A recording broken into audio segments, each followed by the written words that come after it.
ഇൻസ്റ്റഗ്രാമിൽ കണ്ട ഒരു രീതിയിൽ മീൻകറി വെക്കാമെന്ന് വിചാരിച്ചു കേട്ടോ. സംഭവം എന്താണെങ്കിലും അടിപൊളി. അപ്പോൾ ഇതേ ചട്ടിയിലോട്ട് എണ്ണ ഒഴിച്ചു കൊടുത്ത് വെളുത്തുള്ളി, ചെറുള്ളി, ഇഞ്ചി ഇതെല്ലാം കൂടെ ഒന്ന് വഴറ്റിയെടുത്ത ശേഷം 2 തക്കാളി കൂടി ഇട്ട് വഴറ്റി ഉപ്പ് കൂടെ ചേർത്തിട്ടാണ് കേട്ടോ വഴറ്റിയത്. ഇത് നന്നായി വഴന്ന് വന്ന ശേഷം അതിലേക്ക് ഉലുവപ്പൊടി, അതുപോലെ മുളക് പൊടി, നമ്മൾ സാധാരണ മുളക് കറി വെക്കുന്നതിൻ്റെ കുറച്ച് എരിവ് ഇതിനകത്ത് ഇട്ടാൽ മതി കേട്ടോ. അങ്ങനെ ഒരു പ്ലസ് പോയിൻ്റ് ഉണ്ട് ഇതിന്. നമ്മൾ മുളക് പൊടി കുറച്ച് മാത്രം ചേർത്താൽ മതി. മഞ്ഞൾപ്പൊടി കൂടെ ചേർത്ത് നല്ല പോലെ എണ്ണ തെളിയുന്നവരെ ഒന്ന് വഴറ്റിയെടുക്കാം.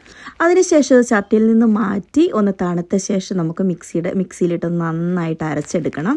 അതേ സെയിം ചട്ടിയിലേക്ക് നമ്മൾ ഈ മസാല നമ്മൾ അരച്ചെടുത്തത് മാറ്റി നമ്മൾ ഒഴിച്ചു കൊടുക്കുകയാണ്. പിന്നെ മിക്സിയുടെ ജാറ് കഴുകിയ വെള്ളം കൂടെ ഒഴിച്ചു കൊടുത്ത ശേഷം കുടംപുളി അതിലേക്ക് ഇട്ട് കൊടുക്കുകയാണ്. കുറച്ച് കറിവേപ്പിലയും കൂടെ ഒഴിച്ച് ഉപ്പ് വേണമെങ്കിൽ നോക്കിയിട്ട് ആവശ്യമുണ്ടെങ്കിൽ കുറച്ച് ഉപ്പും കൂടെ ചേർത്ത് നന്നായിട്ടൊന്ന് ഇളക്കി യോജിപ്പിച്ച് നമുക്കിതൊന്ന് മൂടി വെച്ച് കൊടുക്കാം. നന്നായിട്ട് ഇതുപോലെ തിളച്ച് വരുമ്പോൾ നമ്മൾ കഴുകി വൃത്തിയാക്കി വെച്ചിരിക്കുന്ന മീൻ കഷ്ണങ്ങൾ അതിലേക്ക് ചേർത്ത് കൊടുത്തിട്ട് ഇതുപോലൊന്ന് ചുറ്റിച്ച് കൊടുക്കണം കേട്ടോ.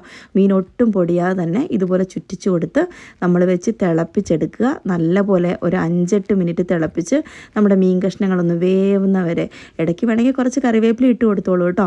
അപ്പോൾ ഇതുപോലെ നല്ലപോലെ തിളച്ച് വന്നാൽ നമ്മുടെ മീൻകറി റെഡിയായി. ഇനി നമ്മൾ ഈ മീൻകറിയിലേക്ക് നല്ല കടുക് പൊട്ടിച്ചൊഴിക്കുന്നുണ്ട്. ചെറുള്ളി തന്നെ വേണം. ചെറുള്ളിയും വറ്റൽമുളകും കടുകും കറിവേപ്പിലയും കൂടെ പൊട്ടിച്ചൊഴിച്ച് നമ്മുടെ മീൻകറി റെഡി.